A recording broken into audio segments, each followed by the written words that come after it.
Vamos lá, gente. Let's go. Bom dia, boa tarde, boa noite.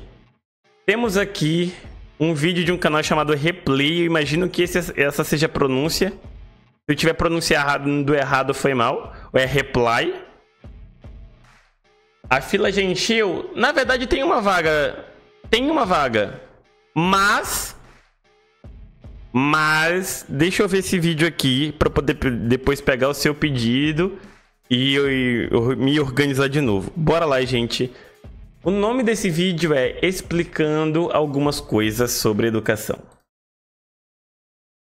Opa, meu nome é Reply e hoje eu vou falar sobre educação, respostas e como a gente pode discordar das pessoas sem brigar. Então, como vocês podem ver pelo título ou pela thumb, que eu ainda não decidi como vou fazer no momento que eu escrevo esse vídeo, dá pra reparar que eu decidi responder o vídeo do Todinho. Mas já se preparem pra ficar entediados se vocês vieram atrás de sangue nos olhos ou brigas. Eu apenas discordo nesse vídeo de muitas coisas que ele disse e eu quero apresentar a minha resposta pra vocês. E com isso, vocês podem decidir qual ponto de vista vocês preferem, sendo as pessoas gentis que eu tô cultivando aqui na minha comunidade, sem atacar ninguém e argumentando de forma civilizada, beleza? Ai, Reply, mas se não é pra brigar, pra que fazer um vídeo? Porque eu acredito que ele tá espalhando um pensamento que eu não quero que se prolifere na minha comunidade e no pessoal que me assiste mesmo. E eu tô vendo ele ser dito aqui e acolá. Então é uma boa oportunidade pra educar o meu público, porque esse vídeo é sobre isso, é sobre educação. Na real, eu fui fazer uma live na maior paz da minha vida e 10 pessoas vieram me perguntar o que eu achava de que ele tinha lançado um curso. Então, realmente me deixou preocupada que esse tipo de pensamento começasse a circular na minha comunidade. E só pra me adiantar o hate, que geralmente são 3 tipos de comentário, sim,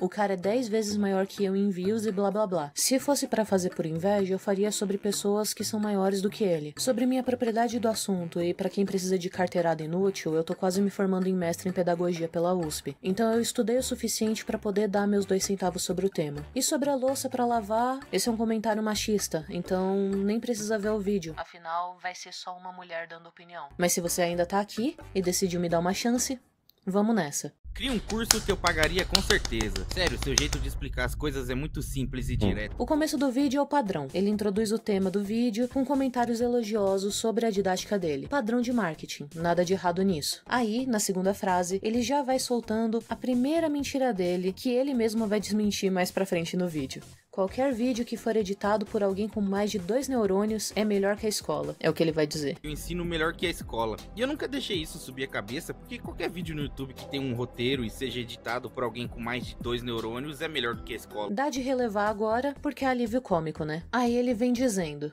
porque a escola é um ensino ultrapassado que já passou da hora de ser extinto. Você fica meses pra aprender algo que Eu já não quero mais ver esse vídeo, porque esse vídeo vai me deixar tiltado. Eu já não quero mais continuar esse react, porque e não é nem a Reply que vai me deixar tiltado.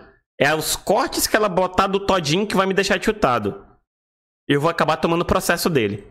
você aprenderia em 10 minutos no YouTube, tipo o verbo to be. Esse argumento do verbo to be é um clássico, e é verdadeiro. Todo ano chega um professor de inglês voltando no mesmo tema. O engraçado é que esse argumento nunca é usado para exemplificar logaritmo, soma fatorial, porcentagem, advérbio, sujeito, predicado, vírus, como funciona uma infecção bacteriana, círculo de Krebs e meio que 90% das matérias. Porque se você pensar bonitinho e olhar a grade curricular do pessoal que estudou antes do novo ensino médio, tirando inglês e sociologia, nenhuma outra matéria da grade tem tempo de se repetir. Passou de ano, é isso. Ou você aprendeu, ou vai se ferrar no vestibular. Desde que eu tava na escola, eu questionava essa forma de aprendizado que a sociedade simplesmente normalizou. Porque eu não fazia absolutamente nada na aula, nem copiava as lições na lousa e sempre tirava nota boa. Quando tinha alguma prova, as perguntas eram tão fáceis que era só estudar 1, 2 dias antes. Chegava a ser ridículo. Agora ele usa um argumento pessoal para justificar o porquê a escola é ultrapassada, julgando a experiência geral baseado como se fosse a mesmo. dele. Isso meio que não é a realidade de todo mundo. Se fosse, todo mundo passaria com 10. Mas eu tenho certeza que o Todinho tinha colegas que reprovavam. Dizer que o ensino é ultrapassado baseando experiência geral em pessoal é um argumento bobo, para não dizer que é fraco. Eu sempre fui uma pessoa de tirar notas altas. Sempre fui uma pessoa de tirar notas altas na escola. E na faculdade, inclusive. E eu nunca tive essa visão. A escola precisa abranger todos os alunos, e a média de QI no Brasil é 83, o que significa que a escola precisa ter um nível de ensino que também abranja quem tem 83 de QI. Então você é obrigado a aprender como uma pessoa de 83 de QI. E se você não tem ideia do que esse número representa, um orangotango pode chegar a ter 90 de QI. Mano, esse argumento de que um macaco é capaz de ter um QI mais alto do que de um ser humano é tão de bolsonarista. Mano, literalmente todas as pessoas que eu já vi na minha vida usando esse argumento são bolsonaristas. Eu tenho um ódio a pessoas bolsonaristas. Ódio. De ideia do QI, uma média. Então, galera, eu sei que o Todinho se coloca acima da média durante o vídeo inteiro, mas não é assim que QI funciona. Primeiro de tudo, média de QI de qualquer país é 100. 100 é a nota média. Dizer que a média é 80 é comparar a média de um país com o outro. E confiar numa fake news aleatória que não explicou o conceito direito. Você tirou mais que 100 no seu país, você tá acima da média. Tirou abaixo, tá abaixo da média. Segundo os testes de QI, os de verdade no caso, eles são considerados ultrapassados pela pedagogia. Faz mais de 40 anos que não se usam exames de QI para medir a inteligência das pessoas. Sim. Porque ele não qualifica e nem aborda todos os tipos de inteligência que já foram descobertos. Que eu falo nesse vídeo aqui. Esse teste... Inclusive, durante o meu ensino médio, só por curiosidade, a minha escola colocou alguns alunos os que tinham as melhores médias para fazer o teste de QI. Eu tive 124. Mas eu já tinha noção na época que QI não era mais uma parada tão confiável assim. Até porque eu tenho muita facilidade, eu tinha no caso, muita facilidade, muita mesmo, com certos tópicos, com certas matérias, e em outras eu tinha dificuldade. Eu tirava nota boa porque eu me esforçava, mas história não era um negócio fácil pra mim, tá ligado? Português não era um negócio fácil pra mim. É só alguns exemplos. Biologia também, que eu tinha que me esforçar pra caramba, mas eu conseguia tirar nota alta o tempo todo. Teste específico só julga sua capacidade de performance em um tipo de inteligência específico. Sim. Que adivinha? É completamente gabaritável, sendo que ele surgiu com um motivo de identificar crianças que estavam abaixo da média, e não foi feito para identificar pessoas acima da média ou medianas, e nem era para ser aplicado em pessoas que hoje em dia a gente chama como neurotípicos. Já é comprovado, por exemplo, que pessoas brancas, ricas, saudáveis e europeias tiram os melhores resultados nesse tipo de teste, justamente porque eles têm acesso a melhores escolas, têm professores particulares, não tem que passar por ensino à distância, possuem escolas de qualidade, com alimentação de qualidade, professores motivados e geralmente um lar estável. E tudo isso influencia no quanto que você performa bem numa prova de múltipla escolha. Se você pegar um teste de QI e aplicar no Quênia, coisa que já foi feita, os alunos de lá não fazem as provas do modo como a gente faz. Então, se você pegar as notas deles e comparar com uma pontuação de um aluno europeu, a pontuação deles vai ser de 72. Eles vão ser considerados abaixo da média porque eles estão sendo comparados com pessoas que têm acesso a uma educação que eles não têm. Isso quer dizer que toda a população do Quênia é burra?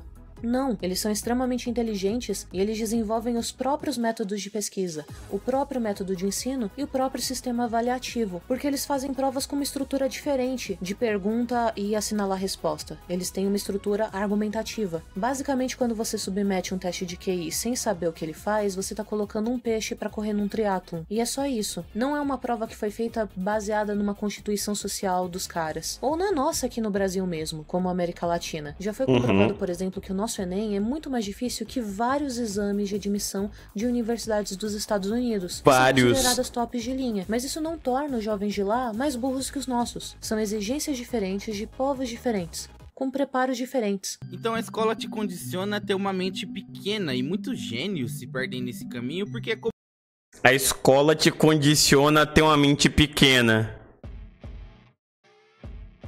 Eu e vários colegas meus, e que a gente se esforçava pra tirar nota boa em tudo.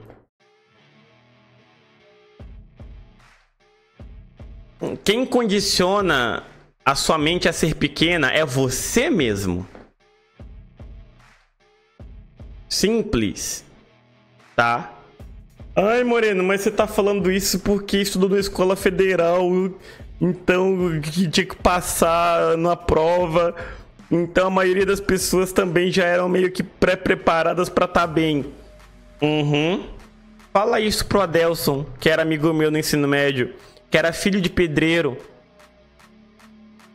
Estudava de manhã e com 16 anos já tava trabalhando de assistente de pedreiro pro próprio pai.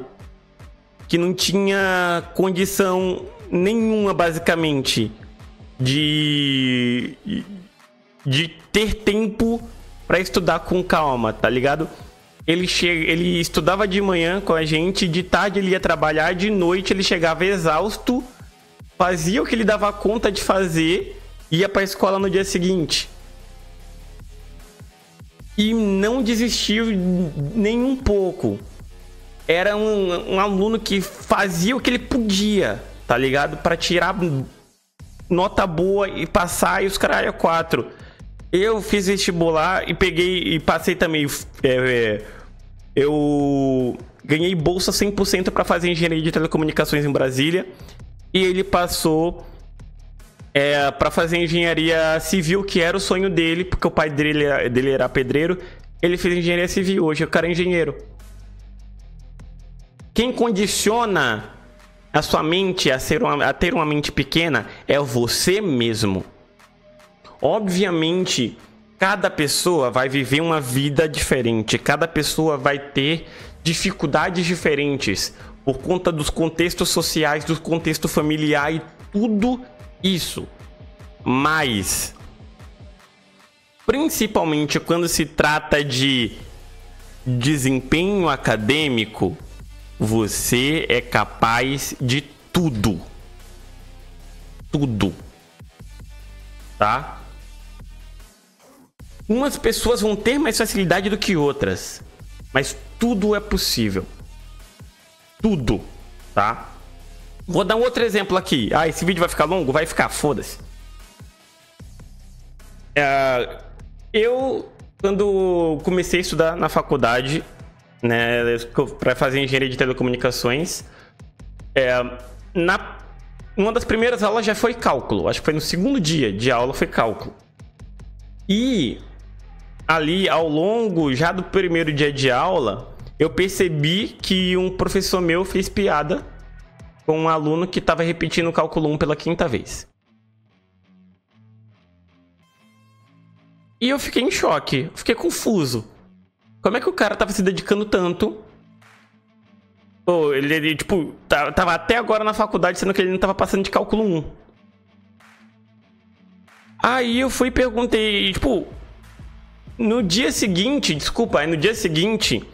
a gente tava tendo aula de desenho técnico no laboratório de informática da faculdade. No intervalo, ali, né, que tipo, o dia inteiro era essa aula de desenho técnico. No intervalo, pra sair pra comer, e banheiro, essas coisas, eu percebi que ele abriu um jogo de browser que eu também jogava na mesma época, que era o Tribal Wars. Eu falei, rapaz, o cara que tá repetindo o tempo todo joga o mesmo jogo que eu. Aí eu fiquei interessado, fui puxar papo com ele, né? A gente acabou se aproximando. Aí eu perguntei, bicho, como é que você tá tanto tempo repetindo em cálculo, cara? Cálculo é tão leve pra mim. Eu sou apaixonado por matemática. Imaginei que todo mundo que fizesse engenharia também gostasse de matemática. Aí ele falou, não, é que eu estudei numa escola que no meu ensino médio a gente só tinha professor substituto de matemática. E nenhum deles era especialista em matemática. Então a gente teve um ensino médio fraquíssimo. Tá ligado? Só que ele não sabia que isso poderia ser um dos fatores que estava ferrando ele em cálculo. Sabe? Porque em matemática, em matérias de exata no geral, tudo é conectado. Tudo é conectado. O assunto do segundo ano é conectado ao assunto do primeiro. Isso eu tô falando do fundamental, tá? O assunto do 8º ano do ensino fundamental Você precisa da conexão com o assunto do sétimo, que precisa do assunto do sexto, que precisa do assunto do quinto e por aí vai.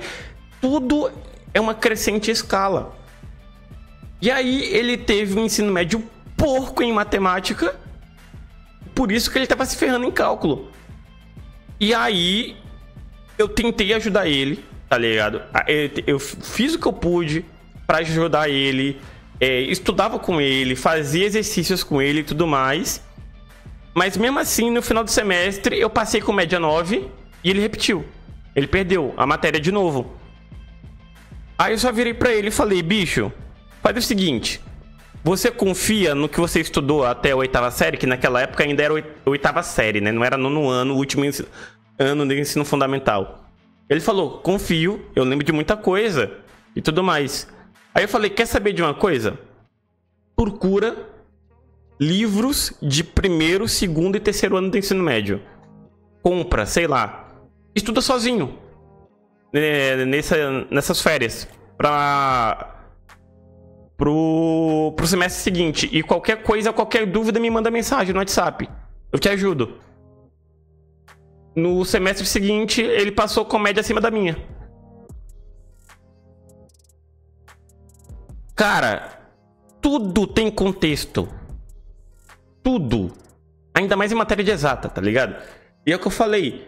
Ele não conseguia enxergar o problema que estava atrapalhando ele mesmo. Teve que alguém oferecer ajuda pra ele perceber o problema. E só assim ele conseguiu evoluir. Como se você colocasse uma águia num galinheiro. Aqui, o cara só usa uma falácia. Primeiro, porque a escola brasileira não é estruturada nessa lógica de QI, desde o fim da ditadura militar. Segundo, porque ela abrange diferentes graus de inteligência e capacidade cognitiva, não torna a escola negativa, torna a escola inclusiva. E não, você não é obrigado a aprender como uma pessoa mais, entre muitas aspas, burra que você. Você recebe o conteúdo no tempo previsto para o seu cérebro de adolescente aprender a matéria. E se você aprende mais rápido, você é classificado como uma pessoa de altas habilidades, a grosso modo. Ela ia começar a achar que é uma galinha e ia se comportar como uma galinha e muito provavelmente ia morrer sem saber que ela pode voar. Aqui, me desculpa. O cara tá só inflando o próprio ego e sendo um pouquinho arrogante. Essa história do condicionamento é um ramo da psicologia que também já foi considerado como ultrapassado. Embora existem dados que mostrem que você é influenciado pelo seu meio social, também existe a comprovação de que o seu intelecto é exclusivo seu, e ele não consegue ser completamente moldado ou domado. Não existe lavagem cerebral, e o mais próximo que a gente tem é o Pavlov. Uma prova disso que você mesmo diz que você é obrigado a se condicionar é você, que não se condicionou. Você se vende como diferente, que lutou contra o sistema e não se perdeu, mas você frequentou a escola a vida inteira. Qual que é o sentido desse argumento? Pelo seu argumento, a escola falhou até em te prender nessa caixa de QI inferior. Isso não acontece. E além das escolas, eu percebi como tudo que envolve ensino também é ultrapassado. Eu comprei alguns cursos online pra dar uma olhada e é tudo uma bosta. Parece que você tá numa aula na escola com o professor ali escrevendo na lousa, só que online. E o problema disso é que eles não cortam os erros de gravação, eles não editam as aulas, não tem um roteiro que eles estão seguindo. É meio que tudo feito no improviso ali, como se fosse uma aula normal na escola. Agora vamos deteriorar tudo que envolve ensino. Beleza. Todo mundo lembra do que ele falou no começo do vídeo, certo? Que qualquer vídeo do YouTube poderia ser melhor. Qualquer vídeo no YouTube que tenha um roteiro e seja editado por alguém com mais de 2 neurônios é melhor do que a escola. Agora ele tá criticando aspectos técnicos de vídeo. Essa é a primeira crítica válida que ele faz. De fato, se um vídeo que é feito para ser rápido e dinâmico deixa esse tipo de erro, ele distrai o aluno e perde a atenção dele. Mas né, ele tá generalizando uma gama de cursos online por aí, baseado novamente na experiência que ele teve individual, o que não é um bom argumento. Se ele quisesse aprender a desenhar, por exemplo, e comprasse um curso do Guilherme Freitas, o argumento dele cairia por terra. Por quê? Bem, porque é um curso bom, mas eu já chego lá para estruturar isso. Fala galera, na aula de hoje a gente vai aprender a como criar sua própria engine. Aqui ele faz um insert de algo que é pra ser engraçado, mas reflete bem a realidade. Existem sim milhares de tutoriais no YouTube, que são gratuitos, e que ele disse que são melhores do que a escola, sendo ruins. Ele repete que aprender vendo os erros de gravação tá ultrapassado, porque as pessoas veem vídeos em 2x porque não querem perder tempo. E eu concordo, ver erros e uma didática ruim que enrola o aluno é ultrapassado mesmo. Sabe quem falou que isso era ultrapassado? Comênios, um pensador de 1500, quando ele escreveu o primeiro livro chamado Didática Magna, explicando como a didática funciona. Naquela época, ele já julgava que professores enrolarem o aluno era um método de ensino ultrapassado. E todo mundo que estuda o mínimo de didática não faz isso. Isso que a gente vê em tutoriais do YouTube não é didática. É uma pessoa sem preparo e sem muita vontade, tentando explicar algo sem se importar com o aluno que está assistindo. Então sim, é ultrapassado, mas não se compara nem de longe com a estrutura de ensino de uma escola, que tem horários, pautas, apostila, conteúdos que são ligados e planejados uns aos outros e escolhidos a dedo para que o cérebro de um adolescente consiga aprender no tempo que ele tem. Durante alguns semestres eu fui monitor de 2 matérias, tá? Cálculo 2 e cálculo 3. Desculpa. Cálculo 2 e automação e controle. Basicamente, eu tinha um roteirinho. Mas, tipo, o que a monitoria precisava fazer? Ajudar os alunos com dúvidas, tá? De trabalhos, tipo, deveres de casa, exercícios que o professor passasse. Então, o que é que eu fazia? Eu pegava todos os exemplos possíveis, isso principalmente com relação a exercícios, tá? Eu pegava todos os exercícios que os professores passavam e, tipo, por exemplo, integrais múltiplas, integrais duplas, triplas, isso caramba 4.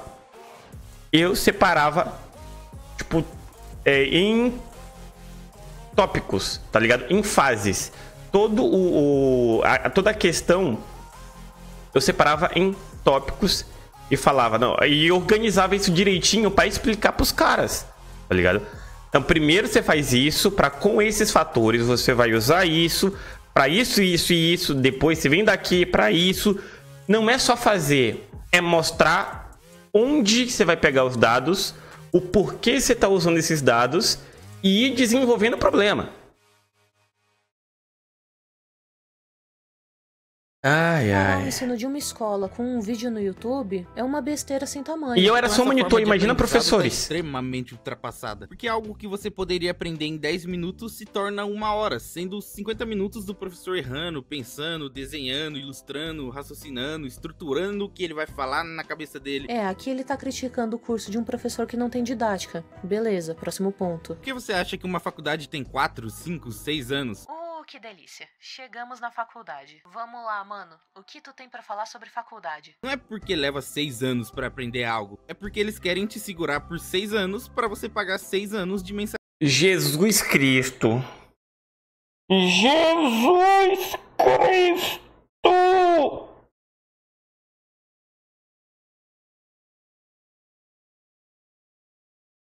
Se segura, Moreno, não toma processo, Moreno, não toma processo. Você nem tem advogado pra poder...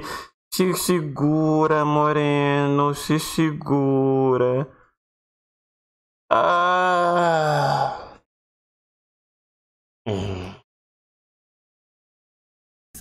E isso faz a maioria das pessoas desistirem de concluir porque é muito chato, é maçante. Eles não se preocupam em fazer algo dinâmico, divertido, que te mantenha com vontade de continuar. Uma faculdade dura em média 4 anos, tirando alguns cursos específicos como que medicina. Duram 5 ou 6. Não leva 4 anos pra você aprender algo. Leva 4 anos pra você aprender uma grade curricular completa. Na pedagogia, por exemplo, eu tive 2 semestres em que toda segunda-feira eu tinha que sentar a bunda na cadeira e estudar estatística e flutuação de mercado. E no outro semestre eu tive que estudar o Estatuto da Criança e do Adolescente, assim como as leis de se abrir um pequeno negócio, porque além de dar aula, o meu curso me preparou para como abrir uma escola do zero. Então não é algo que seria possível aprender em 1 ano ou 2, sem falar em todas as aulas aplicadas, como didática no ensino de ciências, de português, de geografia, didática infantil, didática para adultos, Estatuto da Escola, organização escolar, material, divisão de classes, brinquedos, brincadeiras, e por aí vai. A faculdade, se não for uma meia boca, vai te ensinar conhecimentos específicos para você ser qualificado como um profissional e não fazer merda em sociedade. e nem traumatizar Pops. alunos. Existe sim faculdades pagas que vão tentar te reprovar para tirar o seu dinheiro e te manter mais tempo lá, mas até elas têm grades curriculares que são necessárias para você aprender a fazer o básico do seu trabalho. A faculdade não se preocupa em fazer algo dinâmico ou divertido que te mantenha com vontade de continuar. E bem, se a gente for pro espectro político, a gente pode dizer que no capitalismo a maior vontade de continuar um curso não é a diversão, é ganhar dinheiro. Você tá na faculdade para se formar um profissional e ganhar dinheiro. Essa é a sua motivação. E infelizmente é o mundo que a gente vive. As pessoas em sua maioria não fazem as coisas porque é legal e divertido, mas porque isso vai beneficiar elas de alguma forma. Idealmente não seria assim, mas é como as coisas são. É aquele negócio, inclusive, eu fui fazer engenharia porque eu era ingênuo o suficiente pra não me entender direito, sabe? Eu tinha 17 anos, quer dizer, eu fiz o Enem 4 vezes. Eu fiz o Enem com 15 anos, eu fiz o Enem com 16 anos, e eu fiz o Enem com 17 anos, quando eu tava pra terminar meu ensino médio, tá? E eu fiz 2 vezes antes pra me preparar pra prova quando realmente fosse valer. E tipo, eu não sabia que curso eu ia fazer. Porque eu era jovem demais. Eu morava no interior da Bahia. Eu morava numa cidadezinha de 14 mil habitantes no cu da Bahia. Tá ligado? Eu não sabia nem a diferença do que era DC e Marvel. O que eu sabia era que eu gostava de futebol, eu gostava de esportes em geral e que eu era muito bom com matemática. O que foi feito basicamente pela minha família e por outros adultos que me cerceavam, né? Ah, você é bom em matemática, você gosta de matemática, vai fazer engenharia. Gosta de matemática, vai fazer engenharia. Gosta de matemática, vai fazer engenharia.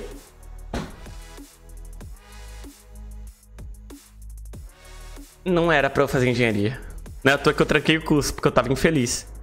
Eu estagiei em 3 empresas diferentes. 2 estatais, inclusive. Quer dizer, uma estatal e uma federal. E eu não conseguia me enxergar trabalhando como engenheiro de forma alguma. No final das contas, eu nasci mesmo para área acadêmica, para matemática. Eu nasci para matemática pura.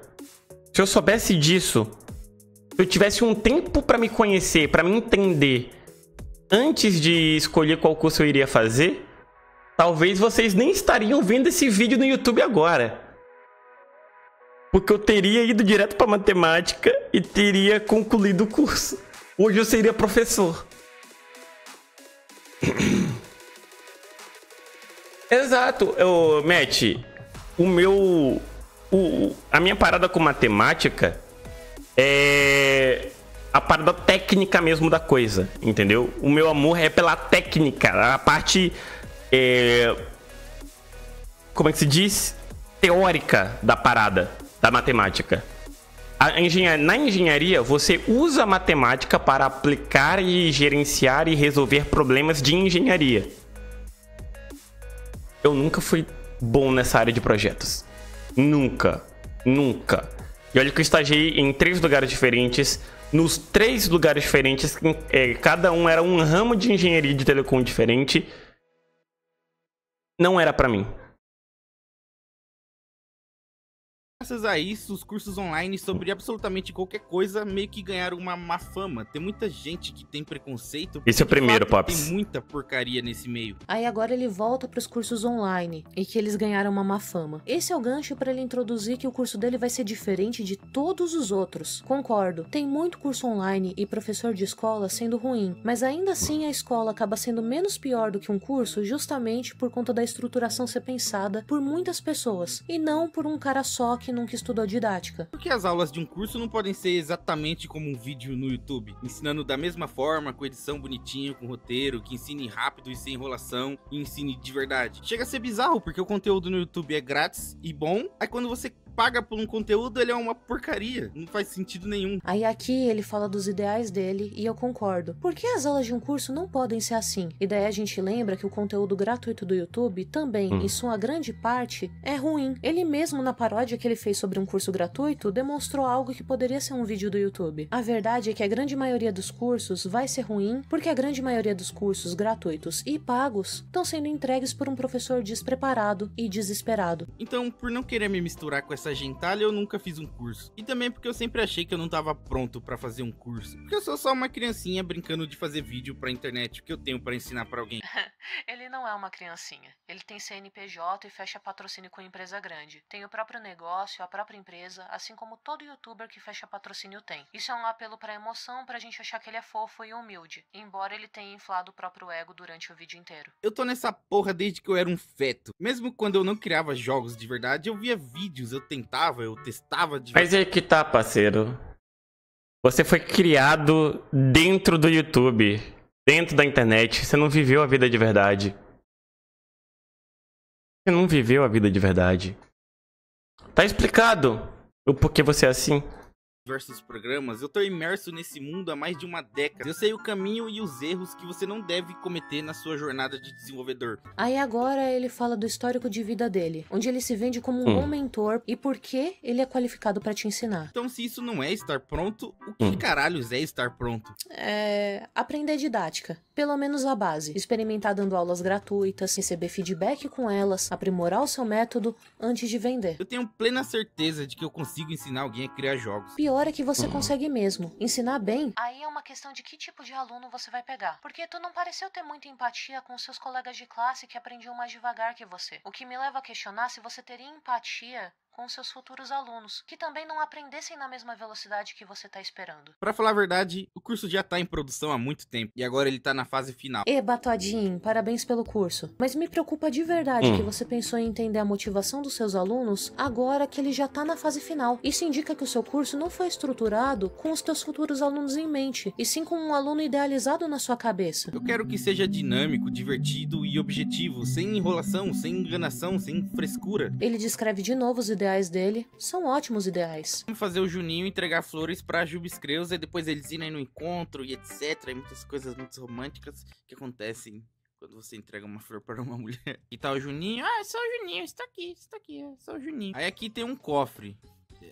É um micro-ondas, mas finge que é um cofre. Aí é o cotidiano dele, bem a la Paulo Freire. Então, em vez de usar elementos da vida individual do aluno, já que vai ser um curso online e ele não conhece os alunos, ele apela para elementos de comédia e nomes engraçados. Show de bola. O problema é que ele diz que ele não enrola, mas nessa demonstração ele enrola sim. Só que em vez dele ser um professor falando do divórcio dele, ele mostra um micro-ondas no lugar de um cofre, ele fica enrolando mostrando que a câmera tá girando sem necessidade, quando ele poderia ir direto ao ponto segundo a crítica dele. E por fim, ele dubla os personagens sem necessidade, enrolando o tempo do curso. Essa enrolação que todo professor faz tem um propósito que logo eu falo, mas eu só quero pontuar como ele se contradiz, criticando a enrolação de outros professores quando ele faz isso. Quero que você assista as aulas desse curso e esqueça que é um curso. Você vai se distrair vendo as aulas e vai ter que assistir ela de novo porque você esqueceu que era um curso, porque você se distraiu achando que era um vídeo legal de entretenimento. Aí aqui ele joga a merda no ventilador. Se a pessoa se distrai e tem que ver a sua aula de novo porque ela esqueceu que era um curso, a sua didática é uma merda! Aula, foi entretenimento. E existe uma grande diferença nisso. Porque você não tá vendendo entretenimento, você tá vendendo um curso. Apesar de comentarem, eu já devo adiantar que não é possível implementar as dificuldades de um aluno após o curso já tá montado. Dá pra fazer uma gambiarra, colocar mais aulas no final ou no começo, como apêndices, mas toda a metodologia já foi comprometida. Eu não quero só vender o curso e abandonar ele lá. Eu quero fazer eventos dentro desse curso, tipo Game Jams, valendo prêmios em dinheiro pra incentivar a galera a finalizar e criar um jogo de verdade. Inclusive, a primeira Game Jam eu quero que tenha um prêmio de 10 mil reais no Pix. Maneiríssima a ideia de fazer Game Jams com prêmios legais. A ideia de fazer desafios de classe surgiu com La Salle em 1670, junto com diários de classe. Ideia nem um pouco ultrapassada. Tô brincando.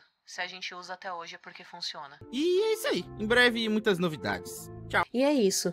ele finaliza o vídeo. Então, vamos lá. Eu vou explicar um conceito muito complexo da forma mais simples possível que eu consigo para ensinar vocês por que as pessoas geralmente não aprendem e o que a gente pode concluir com o vídeo do Todinho. Existe uma teoria bem consolidada em que a gente, para aprender, tem que entrar num local chamado de zona de desenvolvimento proximal, que você pode imaginar como uma sala no formato de um triângulo. Lá, o aluno numa ponta vai junto ao professor que tá na outra ponta pegar um conhecimento que pode parecer um grande nó amarrado e que ele vai ter que desatar e transformar em algo que ele sabe. Para pensar nessa história, eu quero que você visualize o espaço como um espaço mesmo. Nele precisa ter 3 coisas. O mais básico de tudo é o conhecimento. Essa bola de fios que tá toda emaranhada. O conhecimento tem que estar lá facilitado e se conectando com coisas que o aluno já viu antes. Ou seja, é um fio que já vem com o aluno. Depois tem que ter o professor lá, como um facilitador de acesso a esse conhecimento. Vai ser a pessoa que vai ajudar o aluno a desatar os nós por conta própria. Se tem um professor lá, sem motivação, egoísta, com um salário baixo, não sendo valorizado pela sociedade, o espaço inteiro está infectado. Se tem um aluno lá, arrogante, cheio de si, que não quer interagir com o professor, ou não quer nem entrar lá, ou só quer pegar o conhecimento sozinho, o espaço também está infectado. E se o conhecimento que está lá está deturpado, está muito avançado, além das capacidades do aluno, ou está subestimando as capacidades dele, já estando todo desatado, o espaço também está infectado. Para um aprendizado acontecer, seja num vídeo gratuito do YouTube, seja numa sala de aula, seja num curso pago online, seja embaixo de uma árvore conversando com alguém mais velho que você, todos esses elementos precisam estar limpos. Precisam estar bem condicionados. O conhecimento tem que ser adequado para a capacidade do aluno que ele tem no momento. O aluno tem que desejar estar naquele espaço. E o professor tem que desejar ser um auxiliador. Por isso que é impossível ensinar quem não quer aprender. Toda vez que...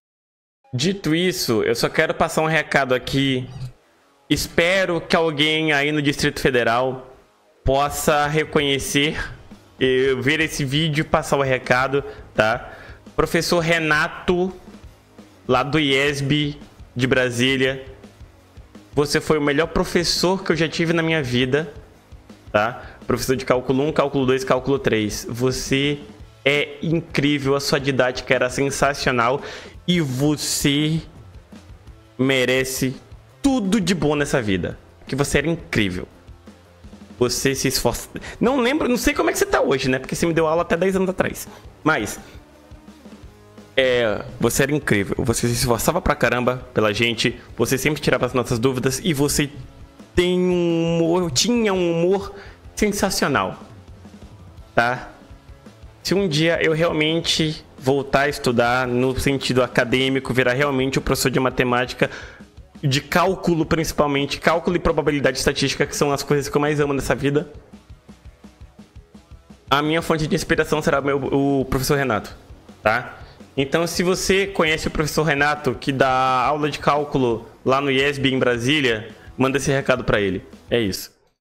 Que um professor para uma aula e começa a contar uma história, uma piada, uma curiosidade, ele tá, didaticamente falando, te convidando como aluno a entrar nesse espaço, a simpatizar com ele, a não ter medo de que ele te ajude a desembaralhar os nós do conhecimento com facilidade. Existem alunos com altas habilidades, que pelo que o Todinho descreve é o caso dele, e esses alunos são bem prejudicados quando não encontram professores bons ou professores preparados, porque eles começam entrando nesse espaço com boa vontade e encontram já todos os nós desemaranhados. Um bom professor veria a situação e proporcionaria um desafio a mais para esse aluno específico. Um professor desmotivado e cansado da própria vida miserável ignora, porque em teoria o aluno já obteve o conhecimento, já desatou os nós. Isso faz com que um aluno com altas habilidades ou neurodivergente não se interesse em interagir com a figura do professor, e ele não aprende a desatar os nós por conta própria. E no futuro, quando ele bater a cabeça em algo que é realmente complexo, ele não vai ter aprendido as ferramentas de como desatar esses nós. Ele não vai conhecer uma tesoura, ele não vai saber puxar um laço, porque tudo sempre foi dado de mão beijada para ele. E por consequência, ele não vai conseguir também explicar para as outras pessoas como resolver problemas, como desatar o nó delas, não se tornando um professor tão bom. Esse aluno...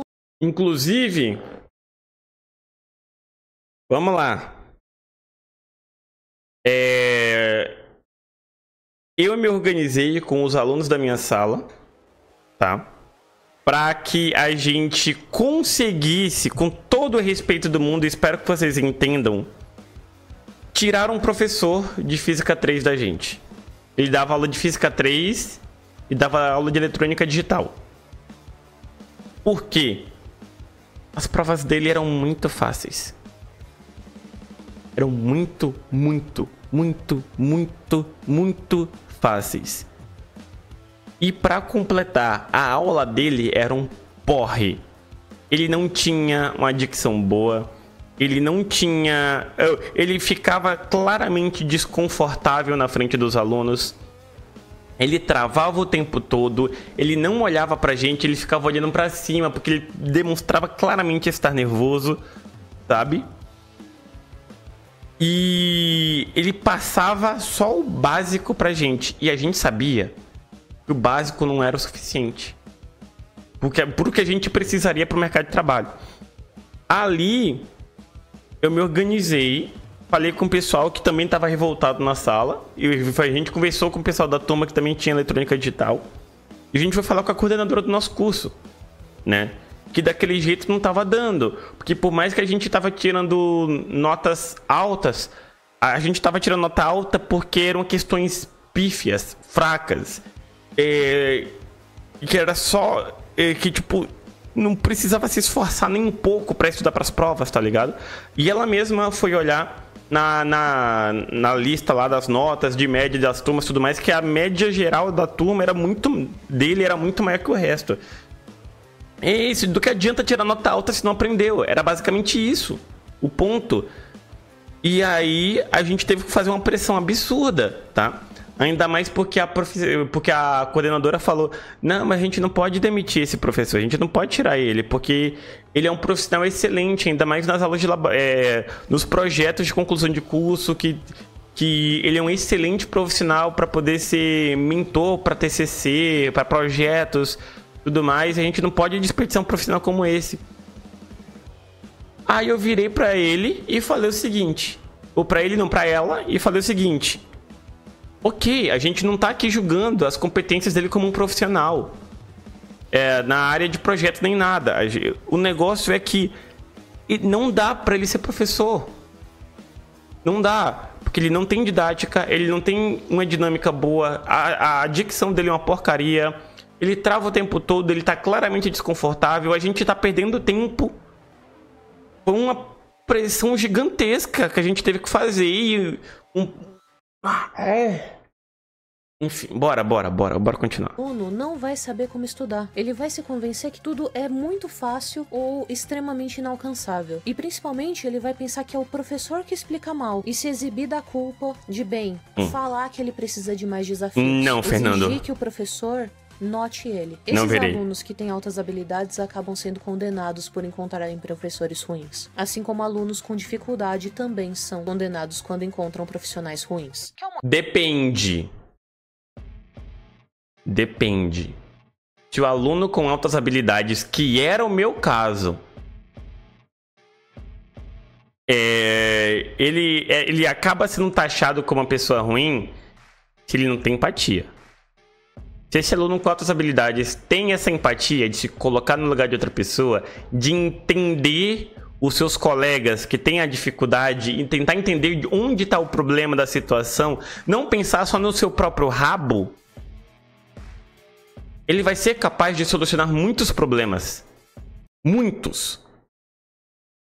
Note ele. Esses alunos que têm altas habilidades acabam sendo condenados por encontrarem professores ruins. Assim como alunos com dificuldade também são condenados quando encontram profissionais ruins. Que é o motivo de que faculdades existem, né? Se você faz uma faculdade, você em teoria aprende como ser um professor bom. Um professor de um curso online não conhece seus alunos. E a chance dele encontrar alunos que ficam nesses casos é enorme, sendo acima da média ou abaixo da média. Principalmente em cursos introdutórios. Porque provavelmente um aluno de altas habilidades já teve contato com outros cursos antes. Então, se esse professor não consegue pesquisar sobre para quem ele vai dar aula, a chance do curso dele ser muito introdutório e insatisfatório para esse tipo de aluno altíssimo. É muito grande. Existe uma matéria na faculdade de pedagogia só sobre como estruturar um curso, que ajuda a gente a dar ferramentas de como pensar num aluno hipotético, mas sempre em uma média, sem um destaque. Se o Todinho mais jovem visse o próprio curso dele, a chance de que ele mesmo se criticasse como aluno seria alta, dado ao modo como ele, como aluno, encara as tentativas de um professor. Mas aí, Jaime, isso aí é um problema do profissional, Jaime.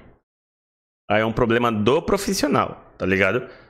Se a coordenação da escola, a faculdade, não sabe fazer esse scout e tudo mais, saber filtrar, saber guiar o profissional, aí é um problema geral da escola, no caso. Um destaque: se o Todinho mais jovem visse o próprio curso dele, a chance de que ele mesmo se criticasse como aluno seria alta, dado ao modo como ele, como aluno, encara as tentativas de um professor de tornar a zona de desenvolvimento algo mais interessante. Ele provavelmente se criticaria por enrolar lendo diálogos, contando histórias e ensinando pouco por aula. Mas quando ele se coloca na pele do professor, ele inconscientemente acaba repetindo padrões que ele aprendeu na própria escola. Estão nela desde comênios. Mais ou menos na época que eu nasci. Conhecimento que é julgado ultrapassado é visto pelo escolanovismo. Existe toda uma vertente de outra estruturação de escola que pode existir, outros métodos de aprendizado, outros tipos de trabalho, que não se enquadram como cursos, se enquadram numa estrutura de projeto, onde o aluno escolhe o projeto que ele quer aprender e ele vai ver todas as matérias relacionadas a esse projeto, a esse interesse que ele tem. Isso é um método de ensino mais atualizado,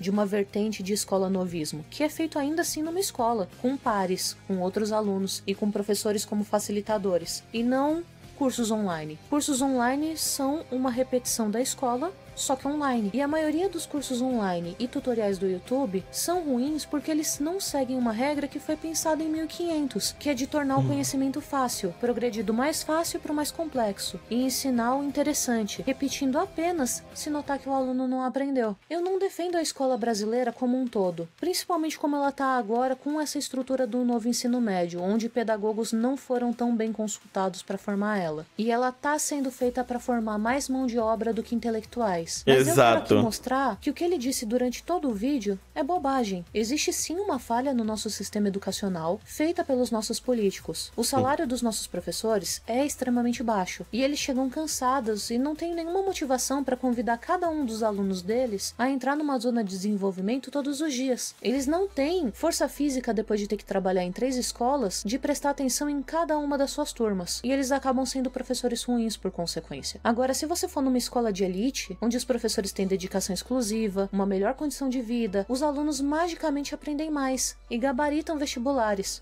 Não é uma coincidência, é uma estruturação social feita... Coisa que a gente falou no início do vídeo. A sociedade como ela é atualmente. Se um elo da tríade do conhecimento é fraco, não se forma esse espaço e o aprendizado não acontece. Se um aluno é traumatizado com o ensino, ele não vai aprender. Se na casa dele, todos os parentes deles dizem o tempo todo que matemática é difícil, que matemática é complicado, que matemática não é legal, ele vai chegar na escola, antes de ter trocado uma palavra com um professor de matemática, e já vai achar que a matéria é complicada, já vai começar com o pé esquerdo. Se o conhecimento que é ofertado na escola é mal regularizado, se ele não é pensado no tempo de aprendizagem do aluno, exigindo de um aluno normal mais do que ele pode entregar, como a gente está vendo no ensino médio de agora, o aluno também não vai aprender, porque é um nó muito grande para o aluno desatar e para o professor ajudar. Deuses, já foi comprovado que dependendo do que você almoça antes de fazer uma prova, os seus resultados vão ser diferentes, porque até a forma como o seu estômago se comporta afeta a maneira que você pensa. E o seu... Digo mais, até a forma como você se comporta antes de fazer uma prova influencia o seu resultado, tá? Ai, Moreno, por quê? Então, deixa eu falar pra vocês. Minha faculdade era à noite, tá? Eu era bolsista. Minhas aulas eram das 7h15 às 10h30, tá? Todo dia. Aí... basicamente, quando era época de prova, eu chegava na faculdade 6 horas. 6 horas até 6h30. Tinha, obviamente, já alguns alunos da minha turma. Eu ia lá, revisava uns pontos da matéria com eles, tirava algumas dúvidas, porque eu gostava de ter essa troca de ideias, esse debate, tá ligado? Pra tirar dúvida e tudo mais. Até porque, como eu falei, né, eu era bolsista.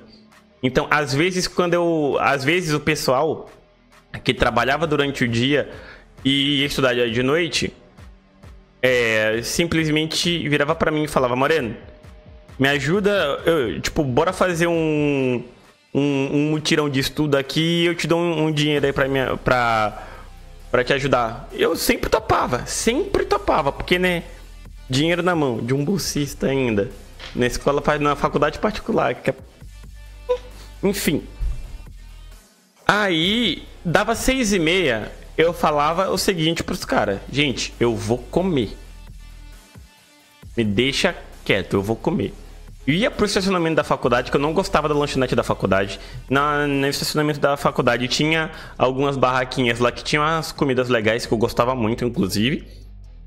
E aí, eu pegava um cachorro quente na chapa, ou uma tapioca recheada, ou um sanduíche de frango com catupiry, que eu gostava muito. E botava minhas músicas favoritas no fone de ouvido. Eu comia algo que eu gostava muito de comer e eu ouvia minhas músicas favoritas. Com qual objetivo que eu fazia isso? Relaxar. Distrair a mente, deixar a cabeça o mais leve possível. Eu pensava assim, tá ligado? Faltou aí, tipo, eram 15 minutos o tempo de eu sair da sala, pegar a comida, subir de novo, voltar pra sala. Eu chegava na sala 6h45, 6h50, sentava na minha cadeira, comendo, ouvindo minhas músicas, me distraindo. Quando chegava a prova, eu tava super leve. Super leve. Não é à toa que eu comecei a ter os primeiros problemas de desempenho na faculdade no 5º semestre. Foi no 5º semestre. Meu avô faleceu entre o 4º e o 5º semestre, janeiro de 2014. E meu avô era minha figura paterna, tá ligado? Era quem eu me inspirava pra viver. Meu avô faleceu em janeiro de 2014 e isso, tipo, ferrou meu psicológico de formas estratosféricas. E aí as minhas notas começaram a cair um pouquinho, tá ligado? Mas eu não tive problemas. E no 5º semestre, a partir do 6º semestre eu comecei a estagiar. E aí eu comecei a perceber, tá ligado? Que engenharia não era pra mim. Engenharia não era pra mim. Pelo que deu, cara. O desempenho prático. Ensinar é muito complexo e simples ao mesmo tempo. É complexo porque tem vários fatores que podem prejudicar o seu aluno. E simples porque se você tiver boa vontade, apesar de todos os problemas, e se o aluno tiver boa vontade também, o aprendizado acontece. Mas quanto mais problemas, mais boa vontade se precisa ter. Eu mesma quero montar um curso. Já dei aula de desenho umas 12 vezes de graça no meu servidor para ganhar experiência. E ainda assim, mesmo tendo faculdade, eu não acho que eu masterizei a minha técnica. E não me sinto pronta para isso, porque eu não tenho experiência prática suficiente. Eu fico feliz pelo Todinho tentar. E eu tenho certeza de que como ele tem vontade e conhecimento, 2 fatores básicos para um bom aprendizado, já estão preenchidos. Mas se isso vai se adequar às necessidades dos alunos dele, isso só dá pra saber com experimentação. Etapa que ele mesmo admite no vídeo que foi pulada no desenvolvimento do curso. Hoje, realmente hoje, estão sendo debatidas metodologias na academia de como estruturar corretamente um curso de programação. E é um debate fervoroso, pois a tecnologia fica mudando o tempo todo. Da última vez que eu entrei no departamento de tecnologia e educação pra pegar uma água, me perdoem pela piada, mas tinha 2 professores lá com tanta atenção que eu não sabia se eu chamava a polícia ou se eu apagava a luz e trancava a porta pelo lado de fora. Hoje em dia, quem se forma como programador tem que atuar tanto como aluno quanto selecionador de conhecimento, deixando apenas a parte do professor como externa. Você tem que montar sua própria grade curricular de acordo com a sua jornada, e montar a grade curricular é algo bem difícil. Então, não falando especificamente do Todinho, mas para todo mundo que quer desenvolver jogos, saiba que não existe ainda um caminho fácil e já pavimentado em que ordem você deve aprender as coisas. Ainda mais no Brasil. Você vai entrar em várias salas, algumas com nós desatados e um professor radiante querendo te ensinar o básico, e em muitas com tantos nós que você mal vai enxergar o professor lá dentro no meio. É um baita desafio selecionar o conhecimento pelo qual você tá pronto na hora, e é uma jornada solitária também. Então, seja gentil consigo, e não faça pouco do seu colega que precisa de alguém explicando pra ele de 3 formas diferentes como desatar um nó, só porque você já chegou numa sala com uma tesoura e todos eles já estavam desatados. Tenha empatia, tanto com os seus colegas, quanto com o seu professor, tanto quanto você mesmo. E agora, um adendo. Entretenimento e aprendizado podem parecer a mesma coisa. E a live começou a travar. Não são. Ainda na metáfora dos... A live começou a travar. Bora continuar com o vídeo. Vamos continuar com o vídeo. Vamos. não são. Ainda na metáfora dos nós, se você vê um youtuber como eu, o Todinho, o Gemaplis, fazendo alguma coisa no canal, a gente se comporta como um mágico. Não como um professor. Você entra na sala, vê a gente com um nó gigantesco na nossa mão. A gente cobre ele com um paninho, fala algumas palavras mágicas, e quando a gente levanta o pano, o nó tá desatado. Você sente que aprendeu. Você ganha uma leve noção de como fazer, mas você não aprendeu de verdade o truque de mágica. Você só vai estar complicando o seu conhecimento de como aquilo funciona. Existe uma diferença fundamental entre vídeos que são feitos para ensinar coisas e vídeos que são feitos para entreter, pois as partes chatas e complicadas são deixadas de fora e sumarizadas até ao máximo. E eu posso exemplificar esse próprio vídeo aqui. Você nesse vídeo tem a impressão de que aprendeu como funciona a aprendizagem, como funciona a zona de desenvolvimento proximal, por que QI não é uma métrica válida e como alunos de altas habilidades podem se prejudicar durante toda a vida. Mas se eu te fizer uma pergunta específica sobre esses temas, você não vai saber responder. Exato. O entretenimento é assim, ele te dá o básico e o divertido e te instiga a ir atrás do resto por conta própria. E eu e todos os meus colegas daqui do YouTube servem pra te inspirar, não pra te ensinar. Se você tá se divertindo muito com o vídeo, não tenha a ilusão de que você tá aprendendo algo com profundidade. Você tá vendo o básico em um show de mágica, e o resto você vai ter que correr atrás. A menos que eu faça um curso. Tá aí uma ótima ideia, Todinho, valeu. Tô precisando mesmo de uma graninha. Tô brincando. Eu não vou fazer um curso tão cedo porque eu quero ver como os meus colegas se saem antes. Coletar dados, pra daí soltar um meu. Ver as críticas das pessoas, falar com os meus inscritos pra daí eu soltar um curso meu. Eu desejo muito sucesso pro Todinho e pro curso dele, mas honestamente ele falou besteira, e eu não quero que a minha comunidade reproduza esse tipo de discurso, dizendo que a escola é ultrapassada e que cursos online são o futuro ou qualquer coisa assim. Diminuir um método de ensino completamente válido que ajuda grande parte da população só pra elevar o seu não é nada maneiro. Nada contra o Todinho, muito menos contra o curso dele. Ele pode até ter um ótimo curso. Afinal, eu já expliquei que se você tem aquelas 3 coisas no triângulo da aprendizagem imaginário, você consegue aprender, mesmo que o professor não tenha formação. E ele definitivamente está motivado a ser um bom professor e tem o conhecimento. Aí, o questionamento que fica é, quem que é o aluno ideal que ele imaginou? E bem, era isso que eu tinha para dizer sobre esse assunto. Te vejo no próximo vídeo. Até mais. Reply, cria curso. Não, mas me faz um pix. Quem sabe você não consegue me convencer desse jeito, hein? Falou, gente. Falando em pix, né, gente? Falando em pix. Então. Quem quiser aí.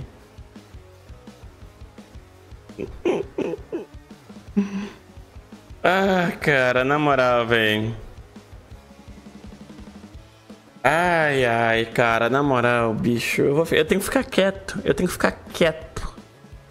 Eu nem conhecia esse cara até semana passada. Semana passada eu fiquei sabendo dessa história toda aí, da polêmica toda aí.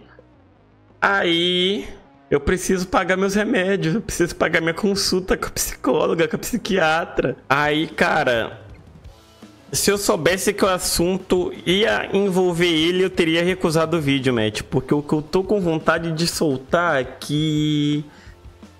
Parceiro do céu...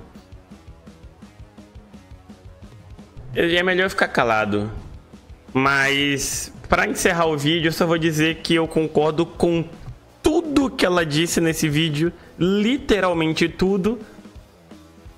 E saibam que eu queria falar mais, mas eu escolhi falar, ou eu escolhi não falar, tá? Eu não tenho advogado, eu não tenho dinheiro nem pra pagar advogado, Kenga. Não tenho.